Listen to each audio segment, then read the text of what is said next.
एक बार भगवान गणेश बाल रूप में चुटकी भर चावल और चम्मच में दूध लेकर पृथ्वीलोक में निकले। वे सबको अपनी खीर बनाने को कहते जा रहे थे, पर सबने उनकी बात को अनसुना कर दिया।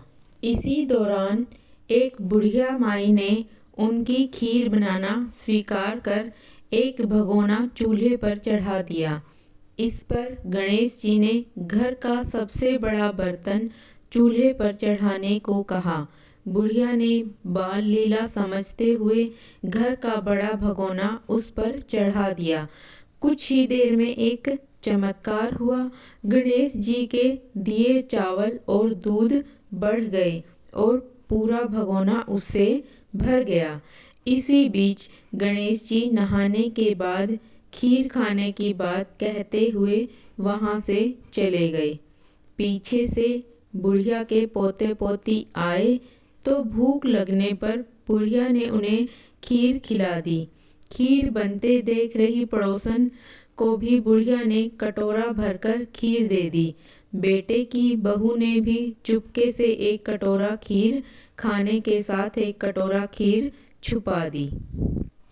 इसके बाद भूख लगी तो बुढ़िया ने भी खाने के लिए खीर हाथ में ले ली और बोली, आजा रे गणेशिया, खीर खा ले। तभी गणेश जी वहाँ पहुँच गए और बोले कि मैंने तो खीर पहले ही खा ली। जब बुढ़िया ने पूछा कि कब खाई, तो वे बोले, जब तेरे पोते पोती पड़ोसन व बहू ने खाई, मेरा तब ही पेट भर गया था।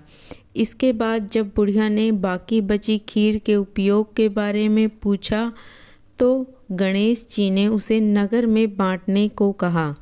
जब बुढ़िया ने खीर बांटी तो राजा को भी इसका पता लग गया। इस पर उसने बुढ़िया को अपने दरबार में बुला लिया। सारा माजरा जानकर उसने बुढ़िया का खीर का भगोना अपने पास मंगवा लिया। पर राजा के महल में जैसे ही वह पहुंचा, उसमें कीड़े मकोड़े व जहरीले जानवर गिर गए। यह देख राजा ने वह बर्तन वापस बुढ़िया को दे दिया, जो उसके घर ले जाते ही वापस पहले जैसा हो गया। इसके बाद बुढ़िया ने फिर गणेश जी से बची हुई खीर के उपयोग के बारे में पूछा तो उन्होंने झोपड़ी के कोने में गाड़ देने को कहा। ऐसा कर बुढ़िया रात को सो गई और गणेश जी उसकी झोपड़ी को लात मारते हुए अंतर्ध्यान हो गए।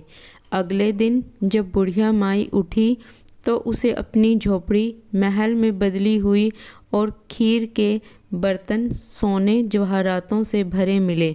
गणेश जी की कृपा जानकर बुढ़िया माई काफ़ी प्रसन्न हो गई। हे गणेश जी महाराज, आपने जैसा फल बुढ़िया माई को दिया वैसा सबको देना। कथा कहने वाले, कथा सुनने वाले और हुंकारे भरने वाले सबके भंडारे भरे रखना। जय श्री गणपति महाराज।